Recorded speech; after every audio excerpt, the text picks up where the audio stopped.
Sadanandan master വധശ്രമ കേസിലെ പ്രതികൾക്ക് യാത്രയയപ്പ് നൽകിയ ചടങ്ങിൽ പങ്കെടുത്തതിനെ ന്യായീകരിച്ച കെ ശൈലജ. അവിടെ നടന്നത് ഒരു യാത്രയയപ്പ് ചടങ്ങായിരുന്നില്ല, താൻ പോയത് പാർട്ടി പ്രവർത്തകയായിട്ടായിരുന്നുവെന്നും കോടതി കുറ്റക്കാർ ആണെന്ന് കണ്ടെത്തിയവർ കുറ്റം ചെയ്തതായി കരുതുന്നില്ല എന്നും കൂടി ശൈലജ പറഞ്ഞു.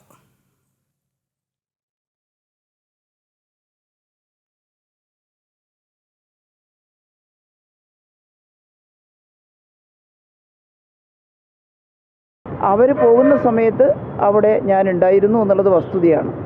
എന്നാൽ നിങ്ങളെല്ലാവരും പ്രചരിപ്പിച്ചതുപോലെ, മാധ്യമങ്ങളിൽ കൊടുത്തതുപോലെ ഒരു വലിയ യാത്രയയപ്പ് എന്നൊന്നും അതിനെ കാണാൻ സാധിക്കില്ല. അവർ വർഷങ്ങൾക്ക് ശേഷം 8 വർഷക്കാലത്തേക്ക് ശിക്ഷ അനുഭവിക്കേണ്ടതായി ജയിലിൽ പോകുന്ന സമയത്ത് അവിടെ എല്ലാവരും ഉണ്ടായിരുന്നു. ആ കൂട്ടത്തിൽ ഞാനും അവിടെ ഉണ്ടായിരുന്നു എന്നുള്ളത് മാത്രമേ ആ സംഭവത്തിൽ കാണേണ്ടതായിട്ടുള്ളൂ. ഈ പറയുന്ന എല്ലാവരെയും വ്യക്തിപരമായി നിങ്ങളെടുത്ത് പരിശോധിച്ച് നോക്കിയാൽ അങ്ങനെ ഏതെങ്കിലും ഒരു കുറ്റകൃത്യം ചെയ്തിട്ടുള്ള ആളുകളല്ല അവർ. പക്ഷേ കോടതിയിൽ വന്ന സാഹചര്യ തെളിവുകളും മറ്റ് രീതിയിലുള്ള മൊഴികളും എല്ലാം അടിസ്ഥാനത്തിലാണ് കോടതി ശിക്ഷ വിധിച്ചിട്ടുള്ളത്. ആ ശിക്ഷയെ ഞങ്ങളെല്ലാം മാനിച്ചിട്ടുണ്ട്.